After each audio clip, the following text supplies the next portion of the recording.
I met Eliza at a friend's rooftop party in the middle of summer. The city was hazy golden with sunset, and I remember thinking she looked like someone who belonged in stories, the kind where everything is soft and complicated. She was sitting cross-legged on a lawn chair, drinking something red from a glass jar, laughing at a joke I hadn't heard.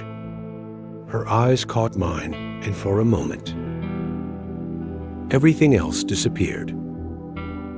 She wasn't loud or flashy, but she had this gravity to her. People leaned in when she spoke. I didn't mean to fall for her that night, but I did just a little. We started slow. Texts at first. Memes, playlists. Late-night confessions about books and childhood fears. She told me she hadn't really loved anyone before, that she wanted something real. I believed her. Our relationship bloomed in the quiet Sunday mornings. Shared coffees, inside jokes about the neighbors. I memorized the way she hummed while brushing her hair, the exact sound of her laugh when she was truly happy. She kept a sketchbook, though she rarely let me see it. Once she drew me while I slept. Said she liked the way I looked peaceful.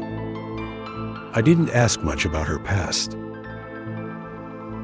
She didn't tee off her. We lived in the now, and it felt enough. Then came the name Mason.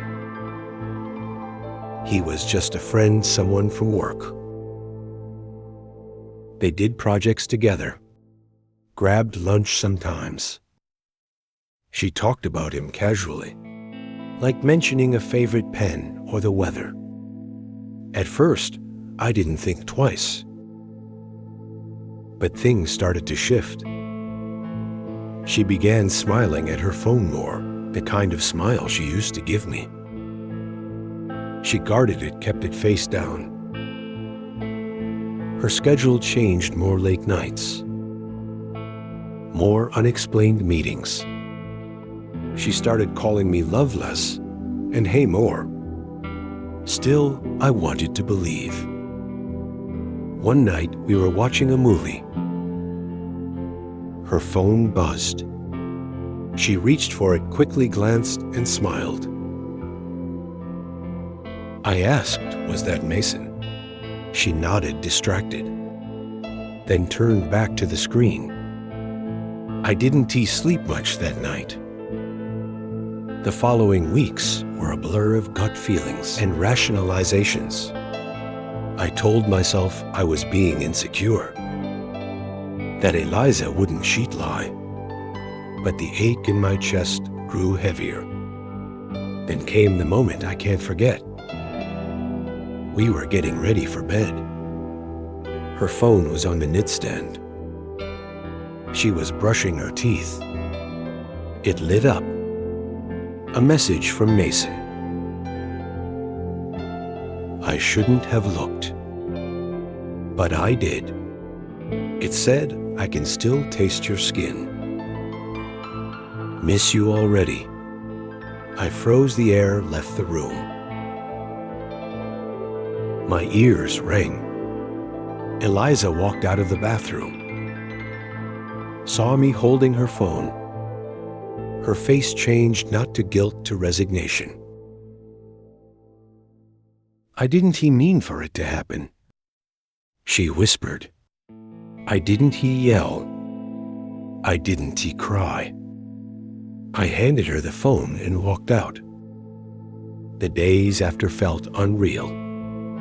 She texted, called, said she was confused, that it didn't mean anything, that she still loved me. But love doesn't lie behind your back. Love doesn't steal smiles and give them to someone else. I moved out, slept on a friend's couch, threw away the toothbrush we shared, The mug she bought me the hoodie that smelled like her. I blocked her everywhere except my memory. I still dreamt of her for weeks. Still caught the scent of her shampoo in crowds. Still opened my messages, hoping for an apology I'd never read. Months passed. The world kept spinning. I started running again. I joined a photography class. I laughed at jokes without forcing it. One day, I walked past our old coffee shop. She was inside with him. They looked happy. She didn't see me. I kept walking. And with every step, I remembered, I deserve more than someone who says, just a friend, and means something else. I deserve someone who chooses me completely. And someday, I'll find her, or maybe she'll find me. But life isn't neat.